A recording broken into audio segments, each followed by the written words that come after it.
यह कहानी एक छोटे से गांव की है जिसे लोग भूतिया गांव के नाम से जानते थे। गांव के किनारे एक पुराना, बड़ा और सुनसान हवेली था। उस हवेली के बारे में कहा जाता था कि वहां एक भूतनी का वास है। बहुत साल पहले इस हवेली में एक धनवान परिवार रहता था। उस परिवार की एक बेटी थी जिसका नाम राधिका था। राधिका बहुत सुंदर थी और उसकी शादी एक धनी व्यापारी के बेटे से तय हुई थी। शादी के दिन राधिका को किसी ने जहर दे दिया और उसकी मृत्यु हो गई। परिवार और गांव वालों ने बहुत कोशिश की लेकिन उस जहरीले का कोई पता नहीं चल पाया। राधिका की आत्मा को शांति नहीं मिली और कहा जाता है कि वह आज भी उस हवेली में भटकती है। सालों बाद एक नया परिवार गांव में आया और उन्होंने उस हवेली में रहने का फैसला किया। यह परिवार अपने पुराने जीवन से भागकर यहाँ आया था और उन्हें यह नहीं पता था कि यह हवेली भूतिया है। परिवार में माता पिता और उनकी दो बेटियां थीं,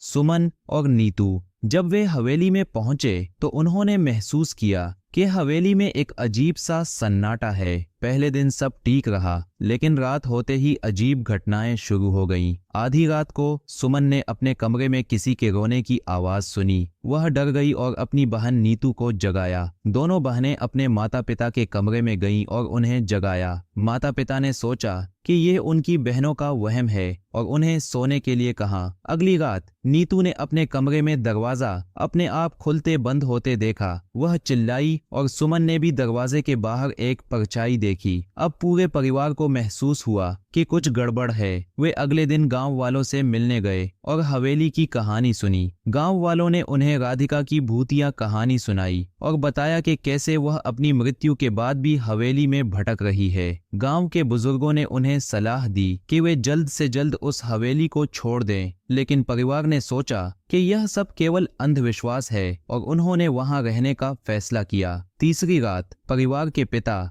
रमेश ने आधी रात को हवेली के अंदर किसी के चलने की आवाजें सुनी। जब वे आवाज के पास गए तो उन्होंने देखा कि एक सफेद साड़ी में एक महिला उनके सामने खड़ी थी। उसके चेहरे पर गहरी झुर्रियां थीं और आंखें खून जैसी लाल थीं। रमेश ने डर के मारे चिल्लाया और पीछे हटे। वह महिला अचानक गायब हो गई। रमेश ने अपने परिवार को जगाया और सबको यह घटना बताई। अब सब डर गए थे और उन्होंने तय किया कि वे अगली सुबह ही हवेली छोड़ देंगे। लेकिन रात में जब वे घर छोड़ने की तैयारी कर रहे थे, अचानक बिजली चली गई। हवेली में अंधेरा छा गया और ठंडी हवा चलने लगी। फिर उन्होंने देखा कि वही सफेद साड़ी वाली महिला उनके सामने खड़ी थी। महिला की आवाज गूंजने लगी, तुम यहाँ से नहीं जा सकते, यह मेरा घर है। परिवार ने अपने भगवान का नाम लिया और जोर से प्रार्थना की। अचानक दरवाजा खुल गया और वे बाहर भागे। उस दिन के बाद किसी ने उस हवेली में जाने की हिम्मत नहीं की। गांव वाले अब भी उस हवेली को दूर से ही देखते हैं और कहते हैं कि रात के समय वहां से रोने की आवाजें आती हैं। राधिका की आत्मा को कभी शांति नहीं मिली और वह आज भी अपने न्याय की प्रतीक्षा कर रही है। गांव के लोग राधिका की कहानी सुनते हैं और भगवान से प्रार्थना करते हैं कि उसकी आत्मा को शांति मिले। इस घटना के बाद गांव वालों ने उस हवेली को छोड़कर गांव के किनारे एक नया मंदिर बनवाया और हर रोज वहां राधिका की आत्मा की शांति के लिए पूजा करने लगे।